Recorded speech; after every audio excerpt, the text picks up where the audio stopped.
하나님 말씀은 요한계시록 6장 9절 말씀입니다. 다섯째 인을 떼실 때에 내가 보니 하나님과 그들이 가진 증거로 말미암아 죽임을 당한 영혼들이 제단 아래에 있어. 아멘. 믿음을 지키고 복음의 증인의 생활을 해야 됩니다. 이 말씀으로 하나님 말씀 전하겠습니다. 사도 요한은 복음서에서 주님을 만났습니다. 치유하는 주님을 만났고 삶을 변화시키는 주님을 만났습니다. 3년 공생애 동안에 주님은 평화로우신 분이었습니다. 사두개인들을 잠잠케 했습니다. 로마 군인들을 잠잠케 하셨습니다. 풍랑을 잠잠케 하셨습니다. 요한은 그 주님을 보고 자기 안에 있는 그 투쟁의 마음을 내려놓고 평화의 주님과 늘 함께 했습니다. 부활의 주님을 만난 후에 내 양을 부탁한다라고 그 한마디가 요한의 모든 것을 심령을 치유시켰습니다. 요한은 정말 그 믿음을 가지고 그 양떼들을 잘 목회를 했고 또 많이 부흥을 했습니다. 정말 복음대로 예수님을 전했더만 너무나 많은 역사가 일어났습니다. 그런데 반모섬에 갇히게 되었습니다. 현실과 이상 앞에서 괴리가 너무 많이 생긴 것을 알게 되었습니다. 감옥에 갇히니까 자기가 아무것도 할 수 없다는 것에 대해서 너무 절박하다 보니까 어느덧 자신도 믿음도 약해진 겁니다. 그때 저는 요한에게 요한계시록을 주었다 생각을 갖습니다. 오늘 지금 제가 요한계시록을 살펴보는 것은 단순하게 성경을 강의하는 것이 아니라 요한의 각도에서 성경을 보고 있는 겁니다. 저는 그 요한계시록이 요한에게 주시는 복음의 메시지로 듣습니다. 그런 의미에서 요한계시록을 예수님과 요한 이렇게 보고 싶은 겁니다. 낙심에 빠졌을 때 우리가 이 앞주에 인봉을 뜬 예수님을 보여주니까 요한에게 나 너 믿느냐 라고 말할 때 요한이 아멘으로 화답한 겁니다. 그러자 복음서에서 평강의 예수님과 계시록에서 만물을 다스리는 그 예수님을 보자 요한은 그 감옥에서 낙심하지 않고 소망찬 하루를 시작하는 겁니다. 이게 놀라운 메시지죠. 오늘은 이제 다섯 번째 인을 띠는 예수님을 보여주기 시작하게 됩니다. 그 요한은 예수님을 보고 뭐라고 난중에 고백하냐면 저는 달라졌습니다. 이렇게 주님께 고백을 하는 겁니다. 반모섬에서 감옥에 갇히면 아무것도 할 수 없지 않습니까? 그런데 계시록에서 주님을 보자마자 또 주님을 만나자마자 자기 내면의 속사람이 고백을 한 겁니다. 저 달라졌습니다. 시각이 달라져서 감옥에 갇힌 것이 우연이 아니라 하나님의 뜻으로 수용하기 시작을 하게 됩니다. 그리고 그 감옥에서 아무것도 할 수 없는 존재가 되는 것이 아니고 거기에서 예배자가 되기 시작하게 됩니다. 놀라운. 그래서 요한은 주님 나 달라졌어요. 오늘 계시록을 보면서 예수님과 요한 이 각도에서 나와 예수님 이걸로 성경을 보기 시작하면 오늘 여기서 만난 주님을 본 후에 주님 나 달라졌어요 고백하게 될 것입니다. 반모섬과 같은 상황에서 아무것도 없는 상황에서 좌절한 상황에서 속사람이 강해져서 거기에서 무언가 할 수 있는 능력이 우리에게 오게 될 것입니다. 이 구절을 살펴보면 이제 다섯째 인이 떠지기 시작하거든요. 다시 말하면 모든 주권은 하나님께 있다는 겁니다. 이 믿음이 온 거죠. 반모섬에 자기를 갖추게 하는 것은 로마가 아니었다는 겁니다. 사람이 아니었다는 이 시각을 가졌으면 요한도 굉장히 힘들었을 것입니다. 누가 나를 감옥에 갇히겠지? 이 시각으로 보면은 자기가 힘없는 존재라고 받아들여서 이 상황을 벗어날 수 없는 것에 좌절했지만은 이 믿음이 온 거예요. 모든 주권은 하나님께 있다. 우연이라는 것은 없다. 여기까지 온 것도 하나님의 뜻이다. 라고 요한이 믿음 안에 오기 시작하게 됩니다. 그러자 이 믿음이 요한으로 하여금 다른 믿음의 삶을 살도록 인도하는 것입니다. 5대 인을 띠니까 9절에 보면 누구냐면 이것이 5째 인은, 즉 5대 인은 누가 떴습니까? 예수님이 그 인봉을 띠니까 책을 띠는 거죠. 그 책 속에서 이제 어떤 일들이 일어나는 걸 보여주는데 인을 띈 겁니다. 그러니까 순교자들이 호소하는 그 호소가 9절입니다. 순교자들의 호소. 밤무섬에 갇혔는데 이제 5번째 인을 딱 띄니까 순교자들이 나오는 겁니다. 순교자들이 나오니까 이것을 사도 요한은 먼저 제단을 봅니다. 제단. 진짜 이 제단이 바로 그리스도의 보좌, 즉 제단. 제단이라는 것은 예배처 중앙이거든요. 예전에 그래서 이 강단을 제단이다 이렇게 말을 했지 않습니까? 제단, 제단이라는 단어가 우연히 있는 것은 절대로 아닌 거예요. 그러니까 인봉을 떼니까 제단 예배하는 장면이 보여주기 시작하게 됩니다. 하나님께 우리 모든 중심은 하나님께 예배인 겁니다. 그러니까 요한이 예배가 새로워진 거예요. 이제. 진짜로 세계를 변화시키는 믿음은 예배다 이렇게 생각을 갖는 겁니다.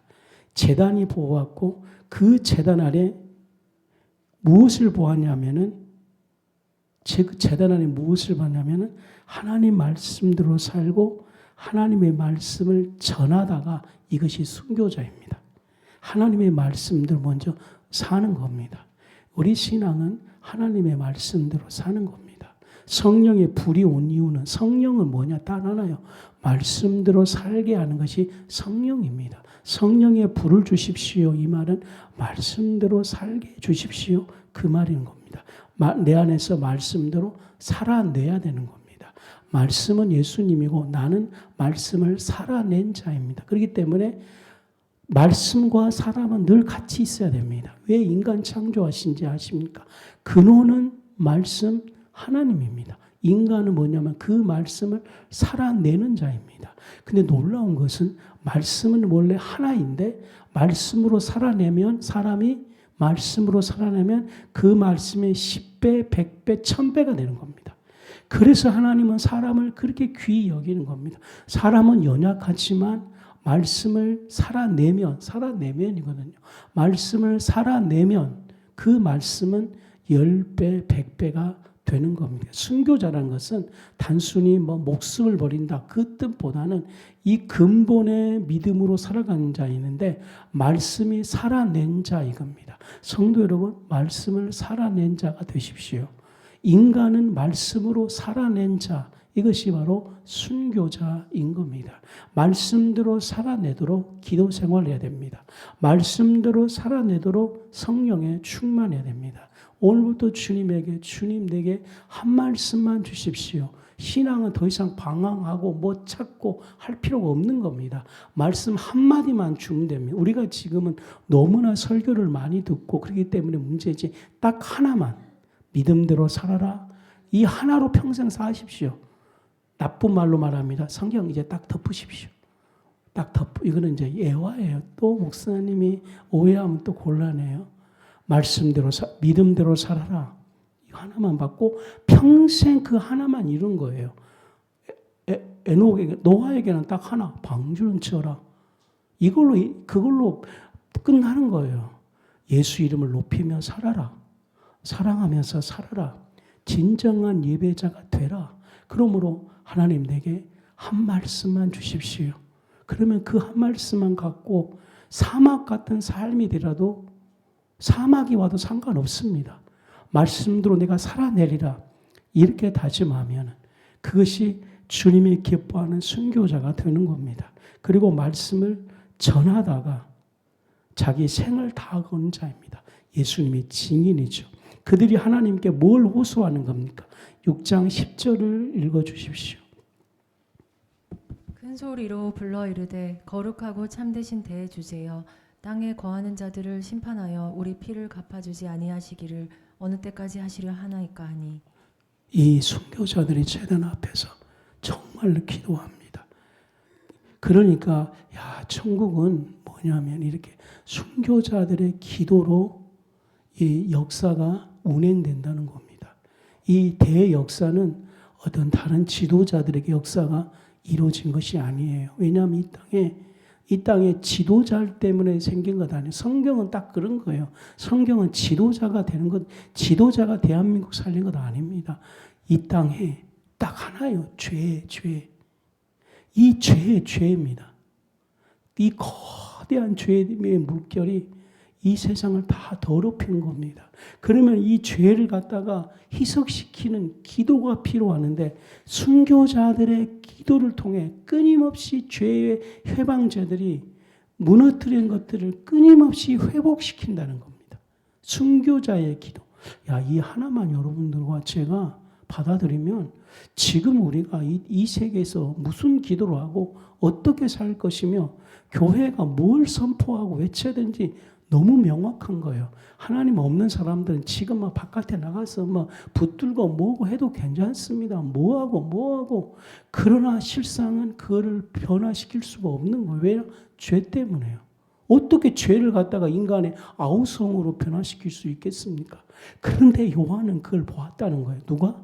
말씀대로 살아가는 사람들의 순교자의 기도의 그 기도가 이 땅을 어지럽히는 것들을 펴게 하고 분란을 갖다가 회복시켜주고 막 환란을 얻는 것들을 다 고정시킨다는 요한이 그걸 본 후에 요한의 기도가 틀려지는 거예요. 나로 밤모섬에 갇히는 하나님의 뜻을 받아들이는 거예요.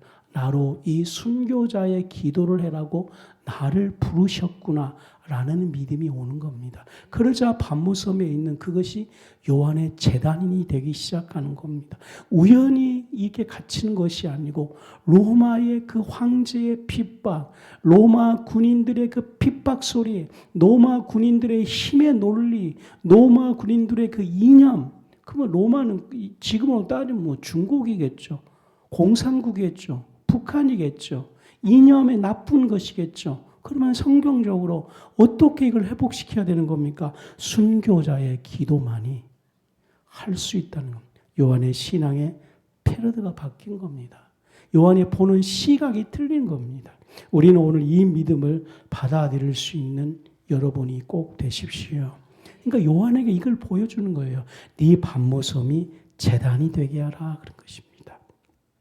그러므로 성도 여러분, 주님이 놀라운 말씀이 뭐냐면은 하나님께서는 구원받는 백성의 수가 차기까지 심판을 미룬다는 겁니다.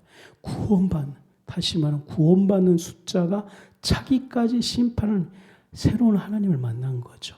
그 전에 마태복음에서 만난 예수님은 선한 목자였죠. 근데 요한계시록에서 또 주님을 만나는데 하나님 왜 로마를 멸망시키지 않습니까? 이거 요한의 답답함이었어요. 그런데 주님이 뭐라고 말씀하냐면 구원받는 백성의 수가 차기까지 심판을 미룬다. 이 예수님을 요한이 받아들이는 겁니다. 자기도 진짜 복음을 전했지만 저 악나라 노마들이 전부 다 강해지니까 얼마나 답답하겠습니까? 요한이라고 특별한 사람입니까? 복음을 전하면 전할수록 그 당시 로마의 타락은 지금의 100배 강하거든요. 그 당시 로마는 백성들의 피를 빼가지고 자기들만 배불리 먹는 그거거든요. 그때 그 로마를 향해서 뭐 하고 싶었는데 주님을 말하는 거죠. 그 구원받는 백성의 수가 차기까지 심판을 미루겠다. 요한이 이제 생각을 바꾸기 시작하는 겁니다. 심판은 언제 온다고요? 구원받는 백성이 차기까지. 이제 내가 할 일은 뭡니까? 구원받는 사람이 많아지도록 진심으로 전도에 박차를 가겠다는 겁니다. 그래서 밤모섬에 갇혀서 로마를 향해서 기도를 시작하는 거예요. 하나님, 저 땅에 구원의 숫자가 많아지게 해 주시옵소서. 그러니까 요한이 희망을 갖고 기다리기 시작합니다. 요한이 희망을 갖는 겁니다. 고난 속에서도 잠시 동안 기다리라. 11절 다 같이 봉독해 주십시오. 시작. 각각 흰 두루마기를 주시며 이르시되 아직 잠시 동안 쉬되 그들의 동무종들과 형제들도 자기처럼 죽임을 당하여 그 수가 차기까지 하라 하시더라. 여러분들 요한이 지금 로마가 왜 망하지 않습니까? 할 때 11절 주는 거예요. 흰 두루마기를 주시며 흰 그 두루마기라는 그 당시에 말씀으로 하는 성경책과 같은 거죠. 말씀을 주시는 겁니다. 그러면서 잠시 동안 쉬되 말씀하는 거죠. 우리 모두가 흰 두루마기 말씀을 받아야 되는 겁니다. 우리가 진짜로 순종하면 하나님의 말씀을 주십니다. 하나님의 말씀이 능력인 거예요. 쉬어라. 여기서 쉰다는 거는요. 아담을 외로워서 아담을 깊이 잠들게 한 다음에 그 갈비뼈에서 이불을 빼내서 여자를 만들거든요. 그 쉼이에요. 그래서 이 쉼이 예수님께서 말씀하시되 제자들에게 평안이 있느냐 말씀하시거든요. 우리가 그 평안함이 아니라 하나님의 깊이 잠들게 하는 창조의 역사가 이루어지거든요. 아담의 몸에서. 보십시오. 하나님은 우주를 창조하셨잖아요. 창조 역사예요. 그런데 또 새로운 창조 역사가 아니라 아담의 몸에서 창조 역사가 일어나는 것. 그것이 쉼이거든요. 그러므로 우리 안에요. 창조의 역사가 일어나는 하나님의 쉼이 있어야 되는 겁니다. 이 놀라운 거 아닙니까? 그러니까 요한에게 정말로 낙심에 빠졌을 때는 창조 역사가 없는 겁니다. 요한이 주님을 만난 후에 밤모섬에서 하나님을 찬양할 때에 요한에게 창조의 쉼이 일어나는 거죠. 쉼이니까 하나님은 요한의 몸에서 창조의 사역을 시작되는 겁니다. 그래서 이불을 빼내거든요. 어떤 분은 이불을 빼낸다는 것은 아담에서 교회를 빼냈다 이렇게 해석하신 분들도 많아요. 아담의 몸에서 이브는 뭐예요? 돕는 배필이거든요. 돕는 배필이 이브인데 이브가 뭘 돕느냐? 하나님의 교회를 돕는 자가 이브다 이렇게 믿는 거예요. 이삭도 다 그 아내가 도와서 하나님의 역사를 만들어 가지 않습니까? 이브는 하나님의 일을 하는 데 있어서 돕는 자, 하나님의 길을 가는데 돕는 하나님의 영, 이게 다 이브거든요. 돕는 배필이 있어야 된답니다. 우리가 아무리 생각이 있어도 돈이 없으면, 돕는 돈의 배필이 없으면 그냥 그 생각으로 머무르는 거예요. 그러므로 주님 내게 배필을 주십시오. 이건 너무나 중요한 거다. 내가 만약 꿈과 비전을 가졌는데 교인들이 없다. 그럼 내 꿈과 비전은 생각 속에 머물러 있는 겁니다. 근데 좋은 교인이 오면, 좋은 이부가 오면 내 생각과 꿈을 내가 기도해서 하나님 내가 몽골이나 네팔 성전 지켜 주십시오 말할 때 나는 레인이기 때문에 내게는 지을 돈이 없는 겁니다. 그런데 돕는 자 이부가 와서 그가 축복받아 하나님께 헌금했을 때에 네팔을 지는 실존 현실이 되는 겁니다. 그것이 돕는 이부고 돕는 배필인데 언제 이것이 돕는 배필이 되었습니까? 쉴 때 하나님의 창조의 역사가 이룰 때 이부가 나와서 내 삶을 도운 겁니다. 그러니까 여자가 이부다 이건 아니에요. 그렇죠? 여자도 이부가 필요합니다. 주님 내 삶에 돕는 배필 이부가 있게 해주십시오. 이건 남자만의 기도가 아니라 모든 삶이 하나님께 기도해야 되는 겁니다. 근데 이것이 언제? 바로 쉴 때에, 정말 푹 쉴 때에 그 하나님의 창조의 사역이 할 수 있는 그 쉼을 언제 줬습니까? 요한이 밤모섬에서 그가 기도하고 이 다섯째 인을 뛸 때 예수님을 만난 후에 그 순교자들이 막 기도하고 있을 때 자기가 새로워져서 그 밤모섬에서 자기는 그냥 잠을 드는 거예요. 하나님을 신뢰하고 잠을 잔 겁니다. 그 잠든 것이 쉼이 되어서 하나님은 그에게 창조 작업을 시작하니까 깬 후에 자기 삶 속에서 돕는 이부가 생기기 시작하는 거예요. 그 어디서? 감옥 안에서. 감옥 안에서 자기가 기도하고 비전을 생기니까 준비된 이부들이 생겨서 돕는 배필이 생겨서 어떤 역사가 일어나면 이 성경을 써가지고 바깥으로 유출이 안 되잖아요. 밤모섬 원래 유출이 안 됩니다. 성경이. 책들이. 근데 이것을 돕는 배필이 있는 거예요. 누군가가 요한에 쓴 이 내용을 바깥으로 유출시키기 시작하는 겁니다. 하나님의 계시의 말씀이 요한을 통해 돕는 배필이 있으므로 이 성경 말씀이 유출되기 시작하는 겁니다. 이런 역사가 요한에게 이루어지기 시작하게 됩니다. 이걸 우리 삶 속에 그대로 적용돼서 우리가 오늘부터 제단 앞에 예수 이름을 부르십시오. 믿음이 올 것입니다. 마음속에 비전이 올 것입니다. 예수님을 신뢰하십시오. 창조의 쉼이 있을 것입니다. 돕는 배필이 생기기 시작하는 거예요. 당신이 꿈꾼 것을 아들이 회심해가지고 같이 돕기 시작하는 역사들이 있는 겁니다. 요한은 이 주님을 경험한 거예요. 어디서? patmos섬에서.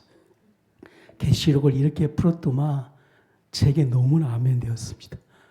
주님, 오늘부터 나도 주님 안에서 창조의 쉼을 쓰게 해 주십시오. 돕는 배필이 생기게 해 주십시오. 나는 그것이 돕는 배필이 꼭 사람이다 생각하지 않습니다. 아무튼 열심히 기도하겠습니다. 이 순교자의 인을 보여준 후에 요한은 신앙이 틀려졌습니다. 당연히 신앙이 틀려지겠죠. 그럼 요한계시록에 요한에게 왜 이걸 보여주었습니까? 요한의 신앙이 깊어지도록 보여주는 것입니다. 요한계시록의 핵심은 요한이 달라졌어요. 요한의 신앙이 틀려졌어요. 이제는 막막할 때마다 돕는 이불을 위해서 기도하기 시작했어요. 요한의 기도가 틀려졌어요. 기도가 틀려졌겠죠. 말씀에 보는 눈이 틀려졌습니다. 그래서 저는 제목을 요한이 달라졌어요. 성도 여러분, 복음서에서 예수님을 만나십시오. 요한계시록에서 이 주님을 만나십시오.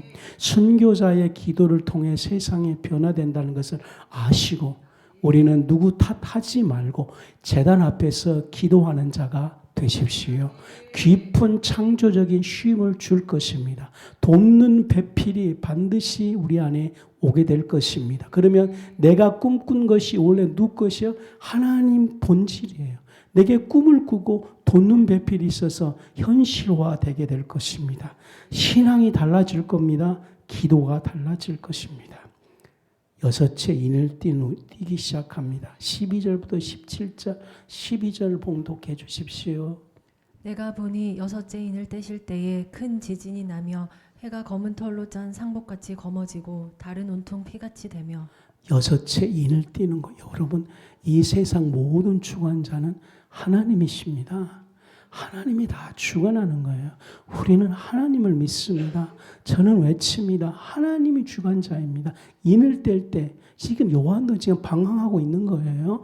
방황하고 있는 요한에게 정확하게 하나님의 기준을 가르쳐 주는 겁니다. 이 역사가 어떻게 돌아가는 것이 인을 뗄 때 하나님이 역사하는 겁니다. 인을 뗄 때에 바로 최후 심판의 묘사입니다. 그것이 최후 심판. 최후 심판. 세상이 멸망하는 마지막을 보여주는 겁니다.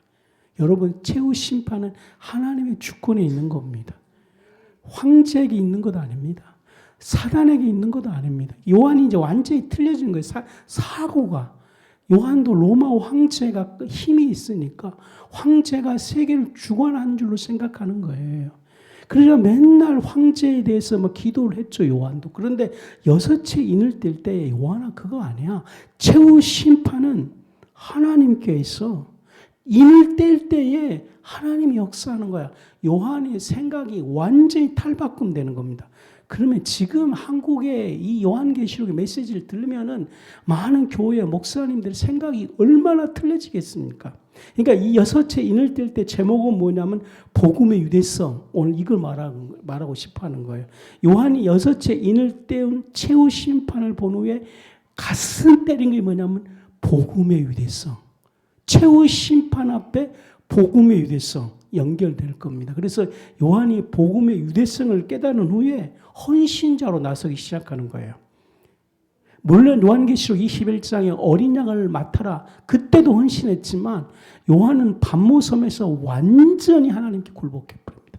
복음 앞에 완전히 깨져버립니다. 그리고 복음의 헌신자가 됩니다. 최후 심판은 하나님의 손에 있다는 겁니다. 세상의 멸망에 그거는 하나님께 지진도 멸망의 징조지 멸망의 주체 아닙니다. 적그리스도도 멸망의 하나의 스토리지 멸망 심판의 종결자 아닙니다. 아멘. 종결자 아닙니다. 만약에 적그리스도가 종결자라면 우리는 그 종결자에게 눈과 모든 걸 바쳐야 되겠죠. 하나의 흐름 중에 하나예요. 흐름 중에 이 세상에 지금 일어나는 모든 환란의 한 흐름 중에 하나예요. 우리나라 대통령 야당 흐름 중에 하나예요. 종결자는 하나님이라는 겁니다.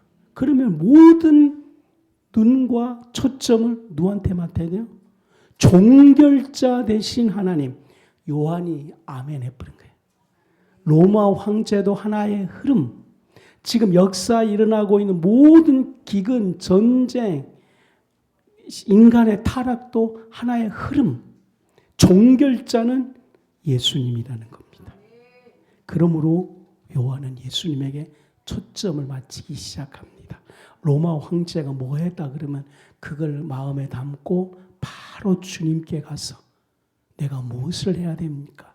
라는 기도를 하는 것입니다. 이 세상 멸망의 마지막 두려움을 보여주군요. 두려움. 그러면 우리는 다른 것에 두려워할 필요가 없습니다. 12절부터 14절에 보면은요. 이 12절 봉독해 주십시오. 12절 봉독해 주십시오. 13절. 하늘의 별들이 무화과 나무가 대풍에 흔들려 설익은 열매가 떨어지는 것 같이 땅에 떨어지며. 이건 뭐냐면은 하늘 전체가 지금 마지막 때 어떻게 되고 있는 걸 보여주는 겁니다. 지금 뭐냐면 하나님의 진노, 핵심은 하나님의 진노입니다. 이 여섯째 심판은 하나님의 진노. 여러분들 하나님의 진노 잘 봐야 됩니다. 요한은 계시록에서 온유하신 예수님, 인자하신 예수님, 목자이신 예수님, 변화되신 예수님을 만났는데 계시록에서는 하나님의 진노입니다. 우리는 지금 하나님의 진노에 포커스를 못 맞추고 있어요. 지금 도리어 사단 이야기 많이. 왜 교회에서 이렇게 사단 이야기를 많이 하고 있는지, 아니면은 어떤 뭐에 의해서 일어나는 지진에 대해서 너무 포커스를 너무 많이 맞추고 있지 않습니까? 지금 그래요. 요한도 그랬을 거예요. 근데 오늘 초점이 뭐냐면 여섯 인보의 핵심은 하나님의 진노예요. 하나님의 진노. 하나님의 진노, 전 우주가 하나님의 진노 앞에 쩔쩔매고요. 총담이란 뜻인, 우리가 12절에 총담은 말입니다. 두껍게 짠 검은 담요입니다. 그러니까 어떻게 하나님께서 심판하시는지 왕으로부터 시작해서 종, 일반 백성까지 빈부귀천 하나님의 진노 안에 있습니다. 아무도 이 하나님의 진노에서 벗어날 수 없습니다. 시각이 바뀐 거예요. 그 당시에는 로마 황제에게 초점을 맞추는, 로마 황제도 하나님의 진노 앞에 피할 수 없는 한 사람에 불과하다는 거예요. 모든 땅은 다 하나님의 진노 아래에 있는 사람에 불과하고 오직 심판자는 그리스도라는 거예요. 이 세상의 모든 자는 모든 자는, 우리가 좋아하는 사람 모든 자는 진노 아래에 있는 자들입니다. 그러니까 요한은 그러면 어떻게 해야 됩니까? 그거 해답이 16절입니다. 봉독해 주시기 바랍니다.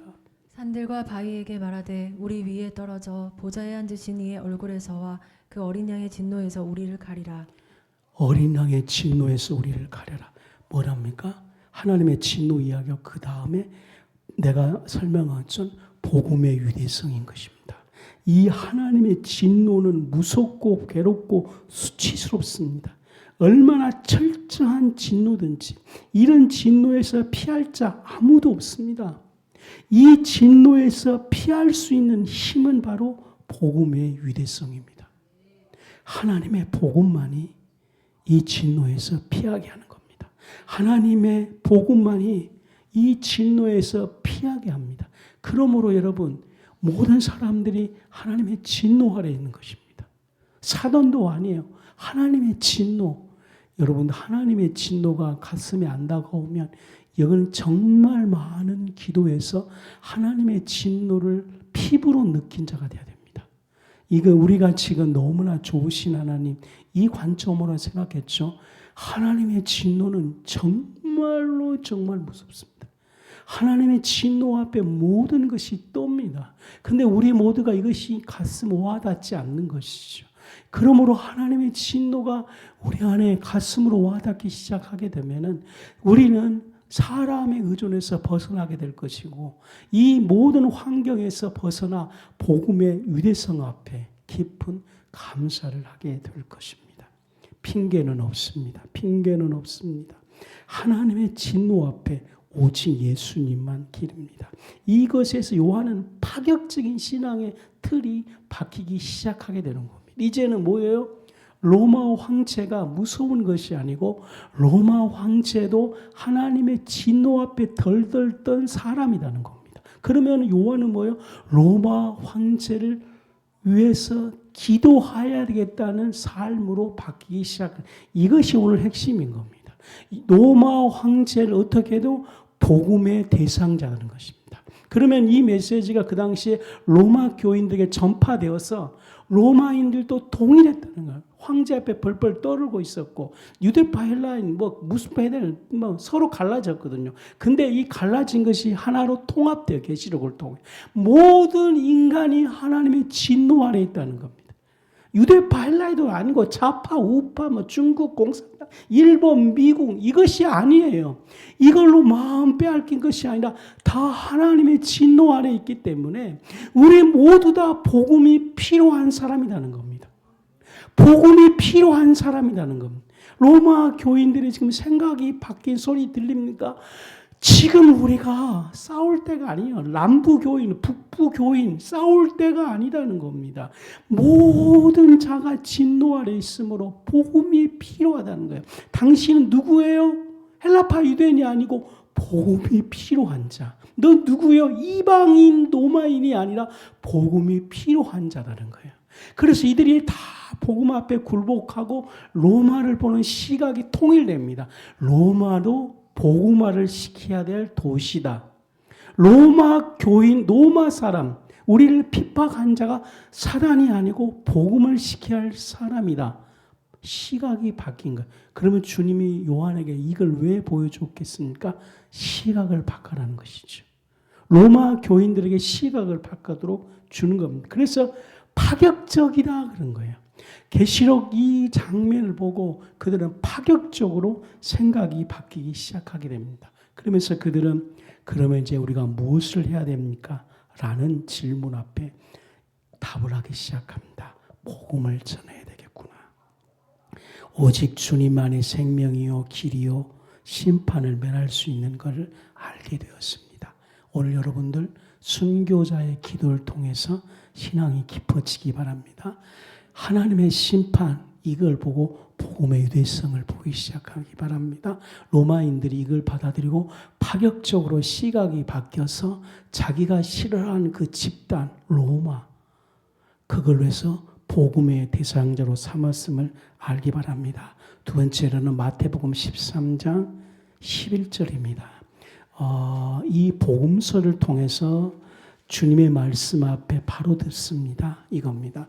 이 천국의 비밀, 이거 이제, 마태복음 13장 11절인데, 천국의 비밀이면서 23절에 좋은 땅 이렇게 말합니다. 22절에 가시떨기가 나오고요.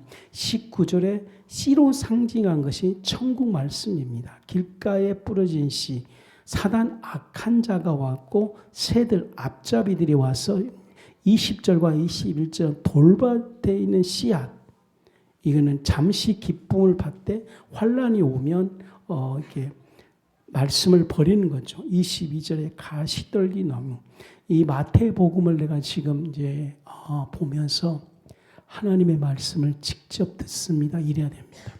우리가 지금까지 여러분들이 아는 방언기도 성령의 기름 부음 많죠.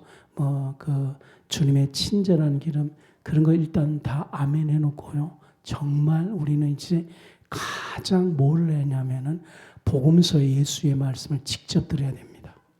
이거에 우리가 영성으로 가는 길이에요.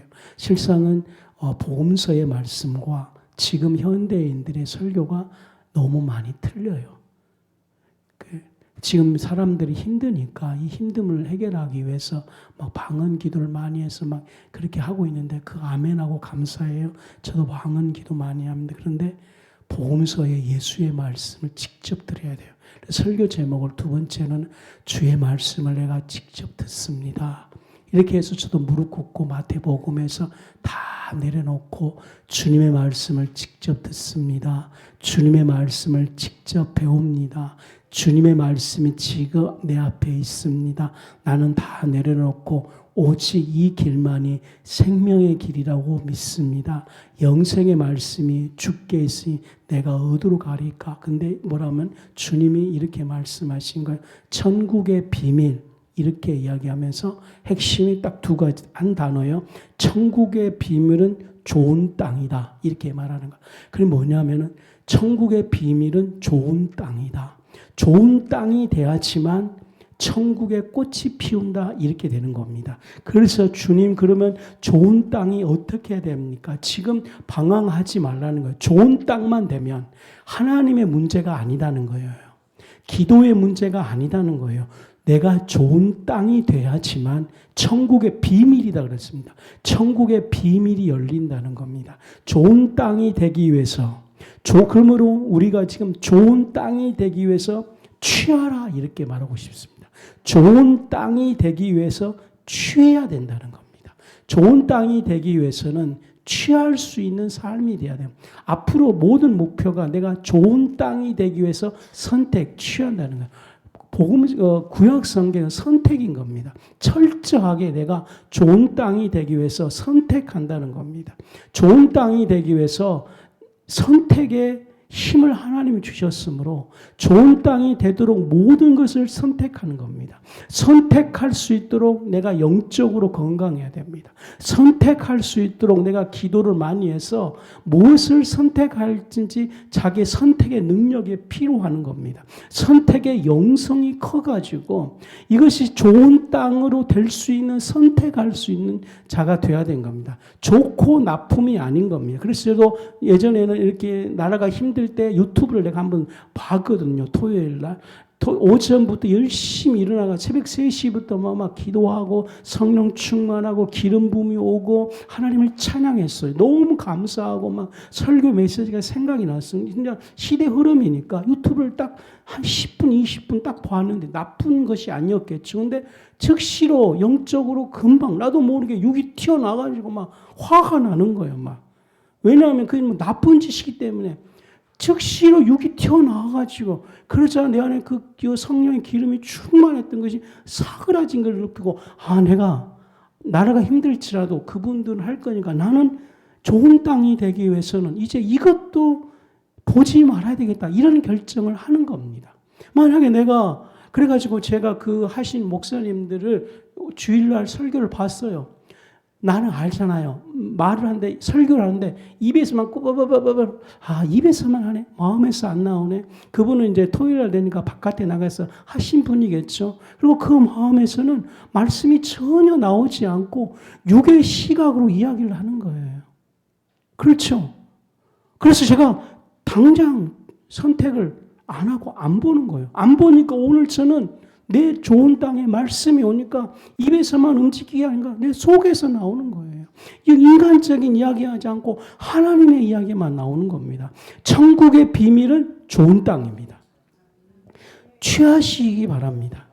좋은 땅이 되려면 알아야 됩니다. 뭘 알아? 예수님의 보혈.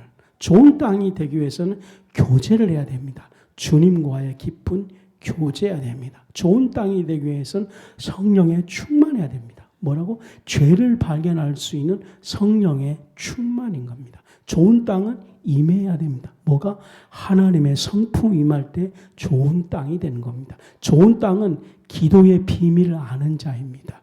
저희 교회 연약하지만 기도의 비밀을 하나님이 주셨습니다. 좋은 땅은 주님과의 연합입니다. 마지막으로 시편을 살펴보고 싶습니다. 시편 13편으로 가시기를 바랍니다. 1절을 5절을 봉독해 주시기 바랍니다. 시편 13편 5절 나는 오직 주의 사랑을 의지하여 싸우니 나의 마음은 주의 구원을 기뻐하리이다. 아멘. 시편은 어떤 각도에서 보냐면요, 영혼의 마음입니다. 그러니까 뭔 말이냐면요, 하나님을 정말 전심으로, 하나님을 전심으로 예배하고, 여기서 전심입니다. 전심으로 갈망하고 하나님을 전심으로 내 삶에 우선을 두기 위해서 끊임없이 달려갔더만 하나님께서 영혼의 마음을 주셨다는 겁니다. 우리는 마음에서 모든 것을 결정하지 않습니까? 마음에서 모든 것을 받아들여 해석해요. 중요한 건 사실이 아닙니다. 저는 이제 지금 사실이 중요한 것이 아니에요. 사건도 중요한 거예요. 그 사건을 어떻게 해석하느냐가 중요한 것 같아요. 내가 지금 뭐 사람들 공부 잘하고 이거 좋은 지식 뭐 필요 없는 거예요. 그 사람이 그 사건을 어떻게 해석하냐에 따라서 어떤 길로 가는지 다 보이는 거예요. 그래서 이제 중요한 것은 마음이구나 이렇게 되는 거예요.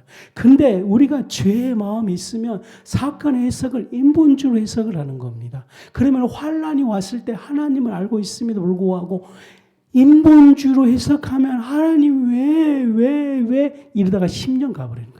근데 이 다윗은 하나님을 전심으로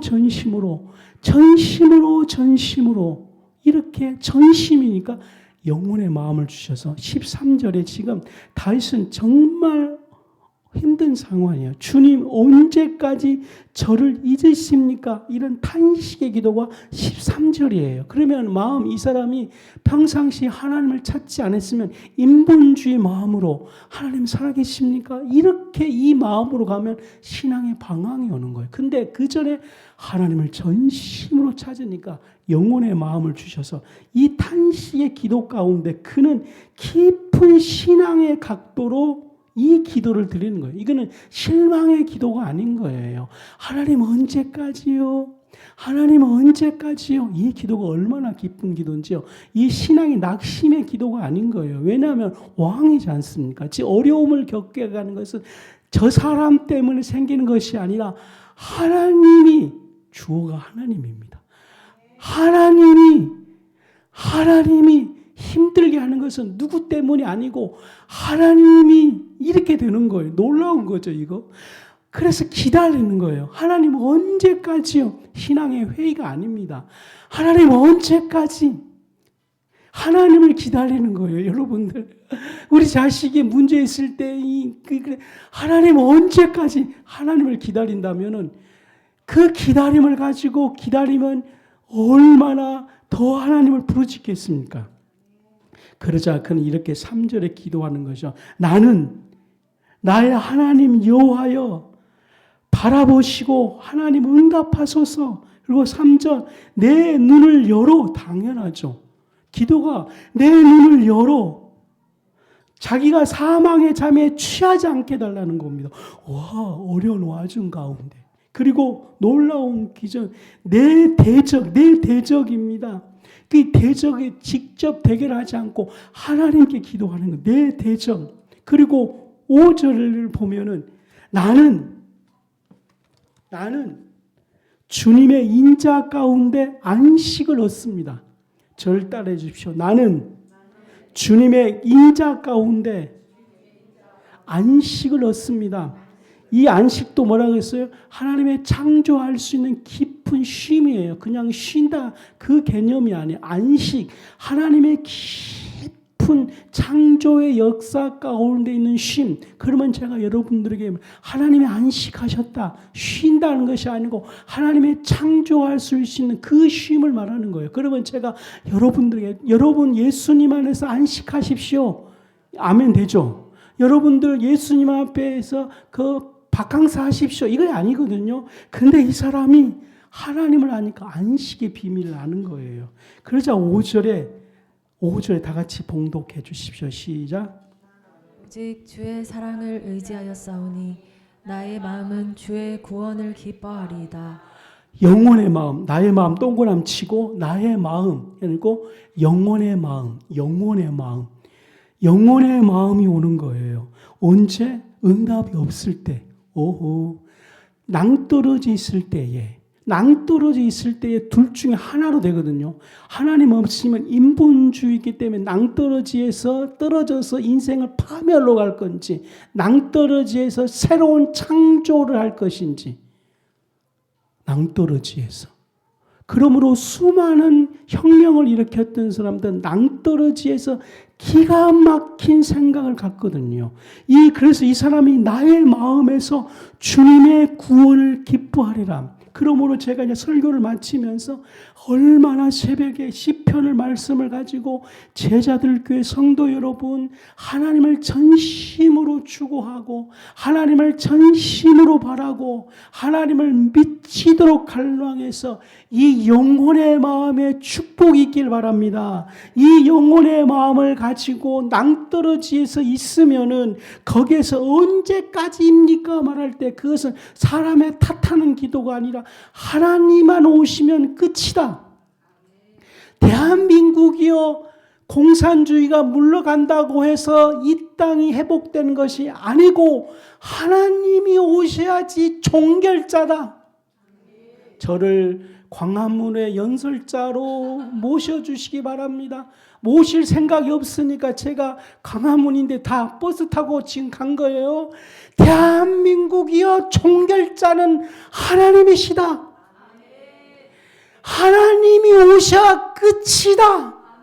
우리가 보는 인간이, 그 사람이 혹시 감옥에 가도 변화될 거는 하나도 없다. 그냥 마음만 그런 것이지 일어나고 있는 대한민국의 힘든 것은 변화된 것 없다. 종결자 하나님, 이 기도, 시편 9편 기도, 13편 기도, 그러자 그 사람이 안식의 비밀을 알았다는 거예요. 그리고 나의 마음이 주님의 구원을 기뻐하리라. 끝났네. 이 축복이 여러분에 있기 바랍니다. 토요일 날 그 집회 유튜브를 안 봤더만 이렇게 말씀이 나온 거예요. 제가 정치에 대해서 얼마나 제가 아침에 기도하고 2시간씩 신문을 다 쳐다보는 거인지 아십니까? 그러면 제가 얼마나 한국의 정치에 대해서 얼마나 나는 진정한 애국자입니다. 나는 진짜 대한민국 우입니다. 근데 왜 내가 그를 찬양하겠습니까? 인간의 육적인 이 토해낸 거는 변화가 없습니다. 저는 시편 13편 하나님만 기다립니다. 유튜브 안 보고 기도해야지만 이것이 예배가 되는 겁니다. 그래서 이 예배를 하나님이 받으셔야지만 대한민국을 살립니다. 그래서 제가 마지막으로 외칩니다. 진짜 애국이 뭐냐? 하나님을 찬미한 거다. 나도 욕 한번 하고 싶어. 야, 이놈들아! 하나님이라니까 딴소리하고 있네. 종결자 하나님. 다 집에 가서 편안히 새끼들에서 기도나 해요. 이렇게 하고 기도합시다. 하나님, 속이 시원합니다. 여러분도 속이 시원하죠? 기도합시다.